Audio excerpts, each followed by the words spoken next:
if you're experiencing abuse right now, whether it's physical, financial, emotional, verbal, know that you deserve better and that there are people out there who will help you.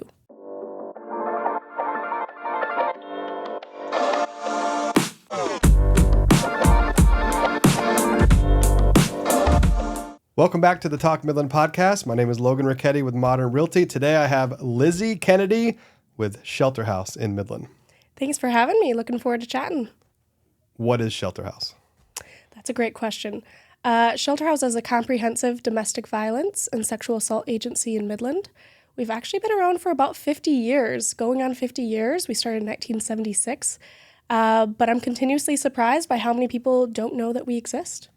Well, I know that a couple of years ago you built a big campus off of Waldo. We did. We opened that in 2020. We used to be located on M20, if you're familiar with that large kind of residential building. Mm-hmm. We were there for about 20 years, and we were very grateful for that space, but we knew that we needed something built for survivors specifically, for security reasons, for capacity reasons.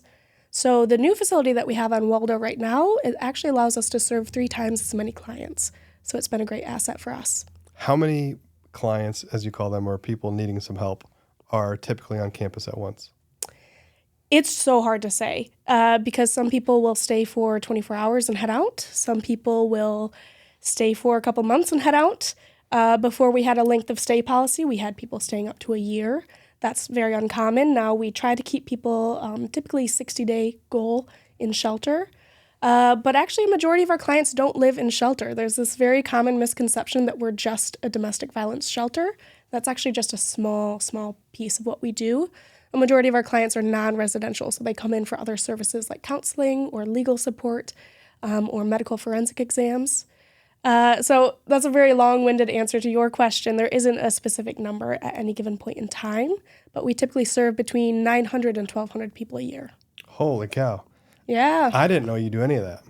Oh, well, you're talking to the right person. All right, let's go into it. So first and foremost, you say it's a small percentage, but if somebody is suffering from domestic abuse right now, they could go to the shelter house? Yes. We operate a 24/7 crisis hotline. So no matter what time of day, whether it's, 3 p.m. on Christmas Day or 2 a.m. on a Wednesday, somebody is always manning that hotline. So a client can call or a survivor can call and request services. If we have an open room, we will try to get them in as soon as possible. Or we'll try to do an intake with them as soon as possible and move them into shelter. All right, so step one, if you're in a hard time or having a hard time, especially an immediate need like that, is to call. Yes, just call us. And that hotline is accessible by a couple different ways. So you can call it physically, like make a phone call. But we also know that for folks in these dangerous situations, you can't always make a phone call if your abuser is in the room with you, for example. So you can also access that crisis hotline via text or web chat as well. So even if you need to leave your home and go to, for example, a public library and use a public access computer to web chat with our advocates, you can do that as well. All right, so in that scenario, would the police be called or somebody come pick you up or you make an appointment to go in? How does it work? It's completely up to the client. And that's something that is another very common misconception is that if you seek services at Shelterhouse that you will be required to involve law enforcement, and that is just not how we operate. Okay. It's always the survivor's choice. So if the survivor is in immediate danger, we do recommend they call 911. If they are in physical danger, they're afraid for their life, 911 is typically the best bet there for the quickest response. If a survivor wants to seek shelter and they're very private about what they're experiencing and they want to heal in private, we're going to respect that. We'll arrange a time, whether that's us picking them up, us meeting them at a public space, them coming to us, whatever that might be, we will try to accommodate. All right, so if I need help, I call, I make an appointment, I go in. Mm-hmm. What is the process like as a survivor walking in the door? It's very survivor-centered. So there isn't a one-size-fits-all course to healing or overcoming domestic violence or sexual assault. It's entirely led by the client themselves and what they're looking for. So typically how that might look is we would arrange an intake appointment. One of the most common questions we actually get from clients is, am I even being abused? I'm not 100% sure. So, which is very common. It seems like it wouldn't be, but domestic violence is a lot more than just physical violence. It's emotional, it's psychological, verbal, sexual, financial abuse. Those are all different forms that domestic violence can take. So we first try to identify, is this client experiencing domestic violence? And there's a couple different ways we do that. The most common is we have what's called a power and control wheel. So this is common practice in domestic violence agencies. It's split up into about 5 or 6 different sections detailing different forms of abuse. And sometimes what we do is we give this to a client and we give them a highlighter and we just ask them, highlight what you think you've experienced. So that helps us on Shelterhouse's end identify that, yes, they're experiencing domestic abuse, they qualify for services. On the client's end, it's a form of validation that in a lot of times is their light bulb moment when they realize, oh my goodness, this unsafe or unhealthy or toxic situation I was in is actually abusive and I never fully acknowledged that. Does that make sense? Yeah. So then either, depending on the severity of the abuse, they have the opportunity or at least the potential opportunity to stay there and be safe. Yes, if we have capacity. Okay. I mentioned that our new facility has we can serve 3 times as many clients. We have been at maximum capacity pretty much since we opened, pretty consistently. Wow. That is unfortunately the case for a lot of shelters across the state. This is an ongoing need. It's a huge need. We do our absolute best, but we do recommend clients continue calling us over and over again if we don't have capacity, because we never know when a room might open up. All right. So then if there's no capacity, there's still counseling and help? Yes. Okay. So, and if you don't mind, I'd like to go through some of maybe the services that we offer for clients outside of shelter. Sure. Many of them come in for mental health support, for the counseling aspect of it. We offer one-on-one therapy. We also offer group therapy or support groups. We also offer legal advocacy, which is a huge deal for a lot of the clients that we see. We don't have any attorneys on staff, unfortunately, so we can't provide legal representation per se.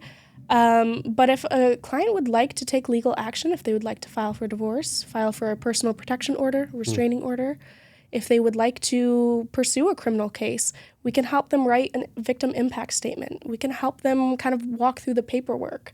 We can accompany them to court so that they don't have to face their abuser alone. There's a lot of different routes that our services can take for a client, and it's completely up to them. We don't have an agenda. We're not there to tell them this is what you need to do. We won't even tell them that they need to leave an abusive relationship. That's on them. That's their choice. For folks who have experienced domestic violence or sexual assault, they've had a lot of their choices taken away from them. So we would be doing them a disservice to kind of swoop in and take away more of their choices and tell them what they need to do. We'll always ask them every step of the way, what do you need to feel safe? What do you need to heal? And we'll do our best to provide those resources from there. So who pays for all these resources? That's a great question. We are predominantly funded through state and federal grants, mainly through the Office of Violence Against Women. So we're very grateful for that funding that helps to provide a lot of the services that we offer.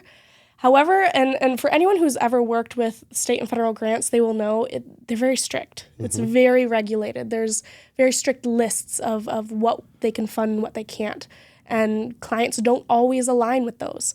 So we really heavily rely on community support, on corporate sponsorships, on private foundations and grants, and on individual donors to kind of help close that funding gap and make sure that we have capacity to offer these services to clients.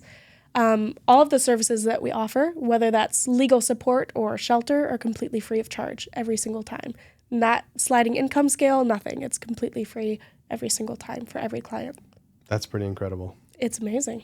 What are the biggest needs in Midland? That's a great question. Support in general is a need. As I mentioned, financial support is really the largest way you can support Shelterhouse. We also are regularly looking for in-kind donations. Again, we have folks living with us 24/7, often for months at a time. They are allowed to bring their children into shelter with them. They're allowed to bring their pets into shelter with them.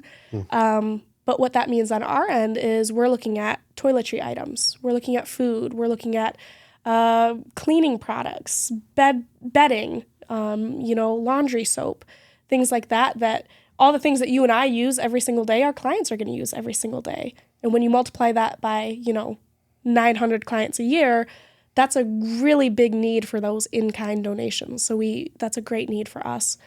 And then on a more community-based level, we need to be having conversations like these. These are still, topics that are considered taboo. I think there's this kind of belief that these are things that happen over there, to other people in big cities, right? And there's a lack of awareness that this is happening here to the people we know. The stats, they vary based on what stats you look at, but roughly 1 in 3 women and 1 in 6 men experience intimate partner violence in their lifetime, whether that's physical, emotional, sexual, stalking, human trafficking. Those numbers are staggering, and we don't talk about them enough. We act like, these happen behind closed doors, so we'll worry about it if it becomes an issue. But the reality is that nearly everyone we know is either a survivor themselves or knows somebody who is. So it's really important to have these conversations about what abuse looks like and where you can go for help in case the need arises. So most of the clients that are staying there are most typically women that are running for or hiding or getting relief from abusive situations for the most part. Not all, obviously, but not majority. All. I would say a majority, yes. And you're always full. Pretty consistently. There are of course times when there are openings, and that's when we will try to get clients in as quickly as possible, as much as we have the capacity to do so. It's a great need. I don't think people realize that there's this many people in our community who are seeking shelter, who are seeking services. And there are a lot of folks who maybe it's been years, maybe it's been decades since they experienced domestic or sexual violence. They're still eligible for services. Maybe not shelter. Maybe they're out of their moment of crisis. But the healing process is not linear, and it can take a really long time. So we are always open to anybody, regardless of when their experience with abuse or assault occurred. All right, let's take abuse and assault out of the equation for a minute. Let's talk about mental health. Sure. Somebody struggling with a mental health struggle, and they don't know where to go. They can just call Shelterhouse and make an appointment to see a counselor, and they don't have to pay for it. Not quite. Okay. We are specific to domestic violence and sexual assault. Okay. And I'll even get a little bit more specific, because the technical definition of domestic violence is anyone in your domicile. So that could be a parent and a child, siblings, you and your roommate. We deal specifically with intimate partner violence. So this is current or former spouses, boyfriend, girlfriend, sexual partner, whoever that might be. That's specifically what we serve. Okay. If somebody calls us seeking services and they don't quite align with that, we will still try our best to refer them out. Sure. We are part of a much larger network of support for folks, so we can recommend them to other agencies that might be able to provide affordable mental health support if need be. So if I or somebody I know are struggling from a domestic violence or unsafe scenario similar to that, I can reach out to Shelterhouse. I can hopefully get in for at least for some help and some advice and guidance, if not a place to stay, depending on the capacity and what's available. Yes. What kind of records are produced as a result of that? In other words, does anybody know that I did that? That's a really common question we get too. Obviously, the nature of domestic violence and sexual assault can be quite heavy. Right? There are a lot of folks who, it's not deserved, of course, but they might feel guilt or shame or very genuine fear of their abuser about what their abuser might do if they found out if they were receiving services. So we operate under very strict confidentiality practices. Some of those are set in stone by state and federal law. I often tell people it's stricter than HIPAA. It really is. So if somebody calls us asking, is John Doe living in your shelter? I'm a friend, or we'll say we can't confirm or deny whether we even know that name, whether they are or not seeking services with us. We really respect our clients' privacy. We know it's a matter of healing, of safety, that they are able to make the decision of who knows and who doesn't. So they are able to kind of sign written exclusive release of information if they want us to share that information with, for example, a partner agency that they're receiving other support with. But that's entirely the client's choice. We are not going to make that call for them. We are not going to make that choice for them. that's very much up to them on who they want to share that information with. What about insurance? Is there insurance involved in any of this? We do not bill a client's insurance. Nope. Cool. And a big question regarding that is that one of the things that we offer are sexual assault nurse examinations. Mm-hmm. So these are medical forensic exams that folks are able to access if they've experienced sexual assault. So they can receive emergency contraceptives, HIV preventative medication. They can have evidence collected if they would like. That medical care, completely comprehensive and completely free. We will not notify law enforcement. We will not notify insurance unless that client gives us permission to do so, unless they specifically want it. All right. So anybody listening who went through a sexual assault, or God forbid this happens to you at some point in your life, there's a lot of things you should do. But one of the things you should do is call a place like Shelterhouse and get this testing immediately while you still can. Or let me ask the question a better way. If God forbid somebody you know goes through a sexual trauma, what would you advise that young lady to do? That young person. Oh yeah, of course. Yes. They are welcome to give us a call and we can offer them options. Those medical forensic exams, again, that's a choice. If they just want to have a medical exam done just to feel safe in their own body after they've experienced this trauma, we'll do that for them, regardless of the time frame, right? But let me ask, just because that is important, because if you are a victim of sexual assault, time is of the essence to collect evidence. It is. And you're traumatized, so you're not thinking super logically about what you need to do to collect evidence of your assault, because you're traumatized, you're in fear, you're paralyzed, you're not thinking clearly. But this is, now when you're listening to this right now, you are thinking clearly and hearing this idea. So I think, to me, any person, man or woman, of course, if they run into this awful scenario, it is important, I think, now to talk about what to do in the event that it happens. Yes. So I have daughters, and if this ever happened to my daughters, God forbid, I would want them to know exactly what they need to do. And I think, tell me if I'm wrong again, but I think a lot of people in this scenario, they're ashamed. Absolutely. They feel like they did something wrong, or they don't want to tell anybody. They want to cover it up, which is absolutely the wrong thing to do. But to me, I think going to Shelterhouse might be a good alternative to not doing anything, because it's private. Yes, it really is. And you know what? We used to offer these exams at the hospital, actually. We were very grateful for that partnership, but what we found was it wasn't quite trauma-informed, right? Yeah. I don't know. I'm scared of doctors in general, but when you're in that moment of crisis, you don't want to go up to a receptionist you've never met and share maybe the most violating, traumatic experience of your life in front of strangers. Yes.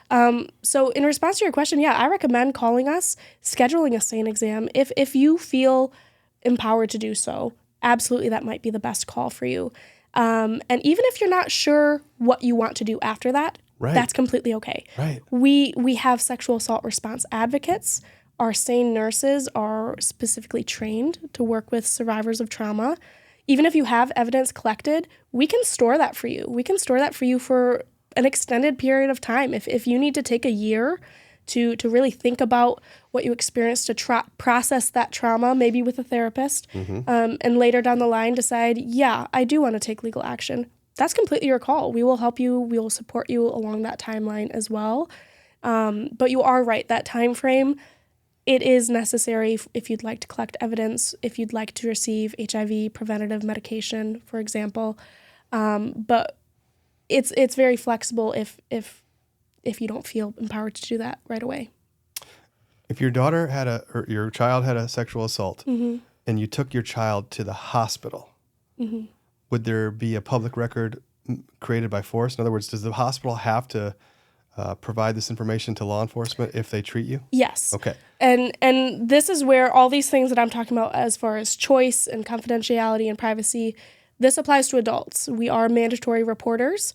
We do have a relationship with CPS. We are required to report any harm that may have been caused to a child. For a child. Okay. Yes. That's a different distinction. It's a completely different story if it's a child. Yes. Okay. So either way, if it's a child, there's going to be, and there should be, a report. Absolutely. But let's say you're in college and you had one of those scenarios where, things happen and you're not necessarily trying to go make it a legal matter, but you want to protect yourself. Yes. Just as an example. I don't know if that's a real example, but if you go to the hospital at 22 years old, there's going to be a police report made. But if you go to Shelterhouse, you can control whether that happens. Is that accurate to say? You know, I can't answer that 100% accurately because I'm not really sure what that might look like at the hospital, what their processes are. For us, we will always offer it as an option. We will always tell a client, you know, if you'd like to take legal action, we will do our best to support you in that.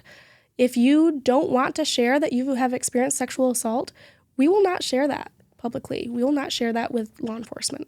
If you were a victim of sexual assault a week ago, you've probably already taken a shower. You've probably already lost all the physical evidence from your abuser. Is it too late to go in? It's never too late to go in. It's never too late to go in. You can still come in. We can still provide medical care. And these exams are a lot more than just medical care. This is not your average, you know, annual physical checkup. These nurses are trained to talk to survivors. They're going to ask you how you're feeling. They're going to ask you every step of the exam. They're going to describe it to you and ask for your consent for every single step. It's completely up to you, and it's never too late to go in and just feel maybe a little bit more safe in your own body after experiencing sexual assault. But ideally, if you are sexually assaulted, collecting evidence, time is of the essence. Yes, if you are interested in taking legal action, or you think you even might be down the line, if that's even a thought in your mind, we do recommend getting in as early as possible, and we'll do our best to accommodate that as quickly as possible too. And you absolutely should. Even though you're not thinking in your clear mind right after an assault, you need to collect evidence. Whether you do anything with it later or not, having that option, there's a limited window of when you can actually do that. There is a limited window. I'm not here to tell a survivor what they should or shouldn't do following sexual assault, but if they feel like down the line there's even the slightest, you know, the smallest chance they might want to, it doesn't hurt. And it's good the way you keep correcting me when I say you should do something. You tell me, well, we're not here to say you should. And that's right. That's good. Thank you for helping me. Of course. When I say you should, I think you should because I think that having that information is something that will only potentially benefit you in the future. Whereas if you don't do it, you lose that opportunity down the line. And it's hard to think about that when you're under stress.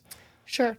Fair? And it is something to think about. And hopefully, you know, hopefully right now, if you're watching this, if you're listening to this, hopefully you're not in this position. Yeah. But it is good to think about, you know, if you ever were, what might your path of healing look like? Right. Do you want to have that option?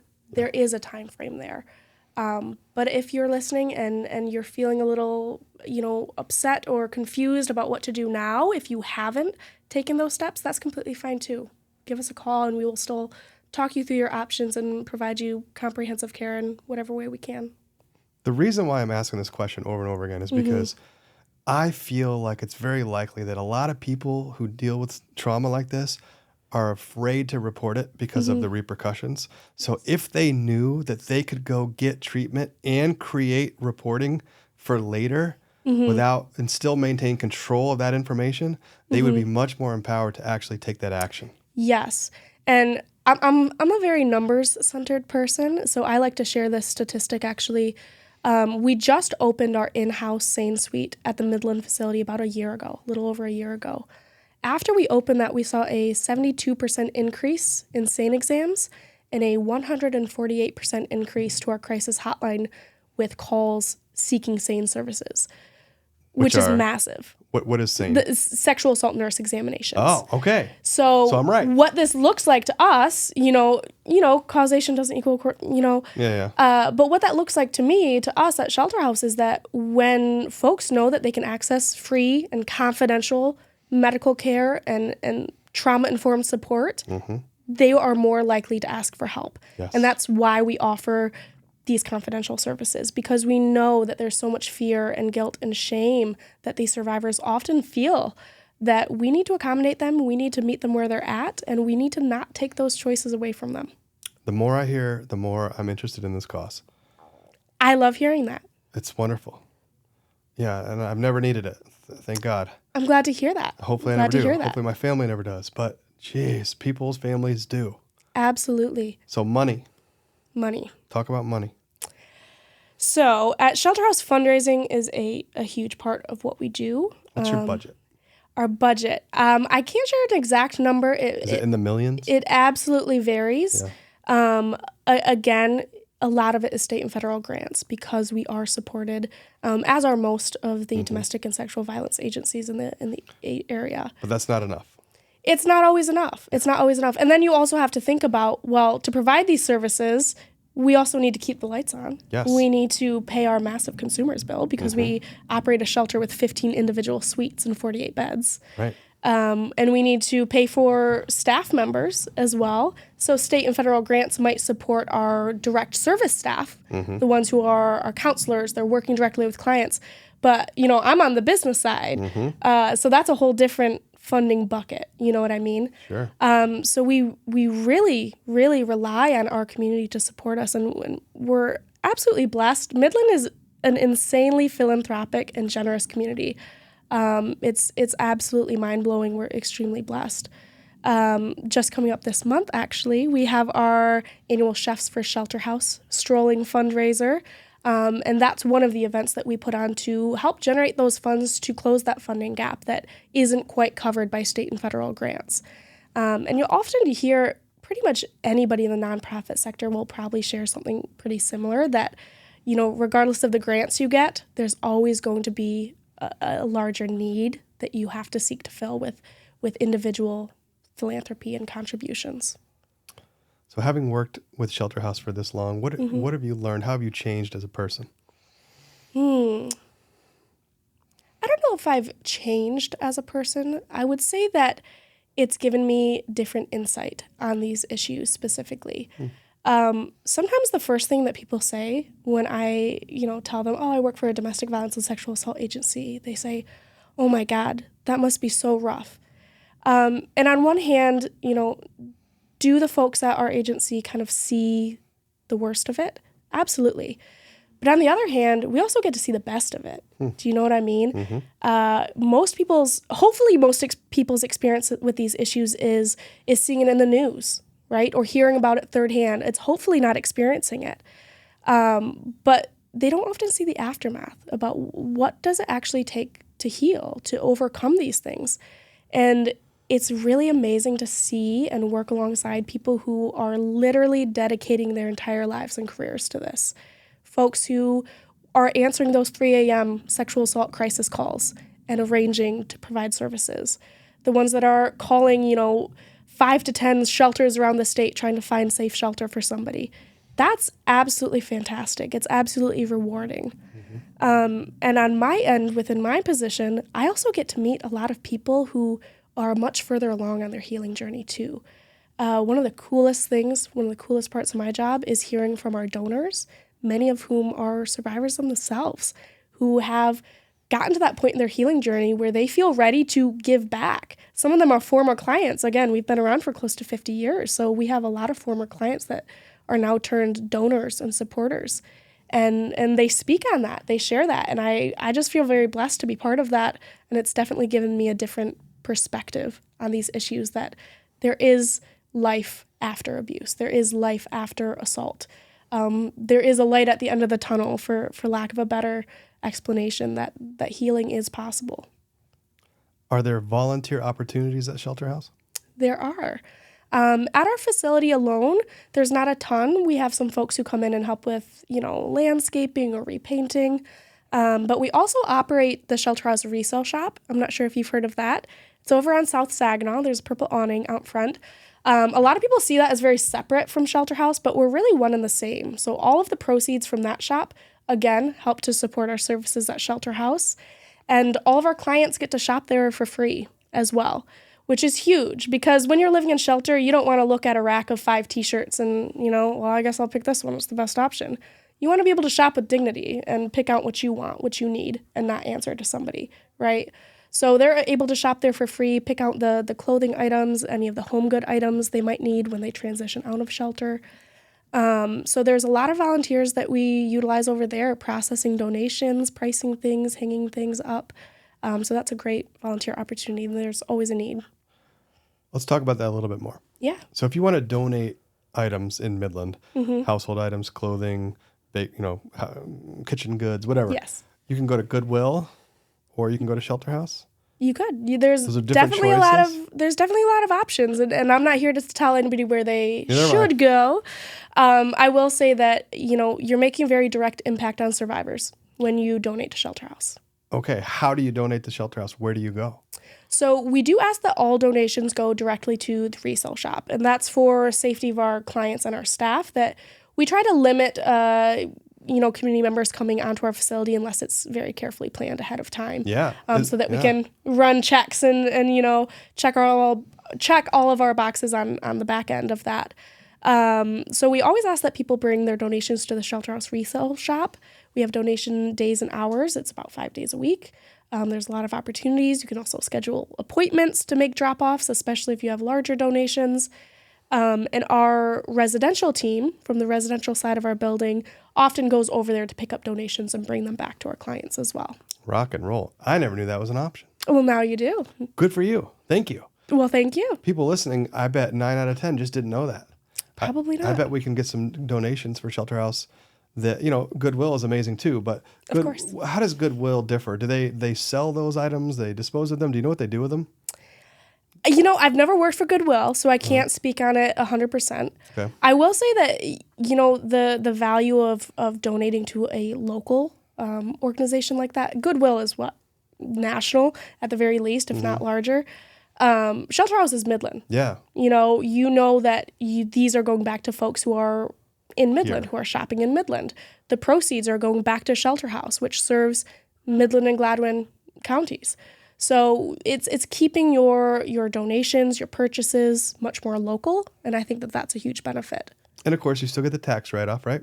So there's still that benefit. You do. Yeah. You do. So if you're going to do it and get the tax write-off, put the stuff together that could help people in need. Package it up Absolutely. nicely, only the nice, clean stuff, right? Please and thank you. Yeah, Yes. bring it over there and boom, you make an impact. Absolutely. I think there's a lot of people listening to this that would do that if they knew, and now they know. Now they know. That's great. Absolutely. And that's an easy way to contribute to the cause. It is. And again, those in-kind donations too, not just your used clothing or used home good items, but if you're at Meijer and you see that there's a sale on shampoo and conditioner, we would love to receive those donations. You know what I mean? We go through them so quickly. Because even our clients who aren't living in shelter, even if they're what we call non-residential clients, the ones who come in for other services, we still try to connect them with basic needs assistance. Overcoming abuse and assault, especially if you've been in an abusive relationship for a long time, where maybe financial control was an element of it, Sure. It can get really difficult to get back on your feet. And even just removing that small weight from their shoulders, like, today I don't need to buy hygiene products. Today I don't need to buy baby food or diapers. That adds up, and that can make a huge difference in helping clients focus on their healing above all. Describe financial abuse and describe how prevalent it actually is around here. It's extremely prevalent in a lot of abusive relationships. So financial abuse, and again, this is a form of abuse that isn't physical, so people don't often think of this as domestic violence, but it is. It can take a couple different forms. Often an abuser might kind of require their victim or their partner's money to go into a shared account that they don't have access to. They might make all of the executive financial decisions without taking their input into account. They might forbid them from having a job. They might actively sabotage their job opportunities. They might show up to work. They might harass them at work. They might threaten to ruin their career by talking to their boss. They might take out credit cards in their name and ruin their credit. And it's important to realize that all of these forms of abuse, including financial abuse, it's not because an abuser is angry. It's not because of anything like that. It's because they want to control the other person. And they want to keep them in their realm of power and control by keeping them in the relationship. And financial abuse is a major reason that people don't leave. Do you know what I mean? Mm-hmm. There's that really common question that we hear a lot is, well, you're obviously being abused. Why don't you just leave? Why don't you just walk away? It is so rarely that simple. And if people listening or watching take one thing away from this, I hope it's that it's not always that easy to leave. There are a lot of steps that you have to take, and it varies. But if you're experiencing financial abuse, it can be even more overwhelming, especially if there are kids in the picture, because you want to be able to provide for your family. And you don't want to have to choose between, I'm living with my abuser. I have a place to live despite how horribly they're treating me. At least I have a place to live, and I have a place to live with my children. That's hard to walk away from, even if it means you're experiencing abuse daily. Well, how do you do that? Well, there's a couple different options. I would obviously recommend giving Shelterhouse a call. We can help with that. We can help give you a safe place to live, to get back on your feet. We can help connect you with other community resources that aid in financial insecurity. We can help you obtain employment. We can help you obtain safe, affordable housing. We have transitional housing programs as well. So even after you've left Shelterhouse, if you've stayed in our shelter, even after you've left, if you qualify for our transitional housing programs, we can help support your rent for sometimes months to years afterwards to make sure that you are really back on your feet and able to rebuild a life that's safe away from an abuser. There's somebody watching this who needs to get out. Mm-hmm. Look them in the camera and convince them. This one right there. This one. This one. That one This right one. there, baby. Okay. Look them in the eye and convince them that if they take the risk of calling Shelterhouse, that they'll be okay. I would say if you're experiencing abuse right now, whether it's physical, financial, emotional, verbal, know that you deserve better and that there are people out there who will help you. There are people out there who will believe you, who will validate your experiences, and who will connect you with the resources you need. And there's a whole life out there that you might not have even experienced yet, that you can experience and that you are worthy of, despite what you've gone through. Thanks for being on the Talk Midland podcast. Thank you for having me. I appreciate it.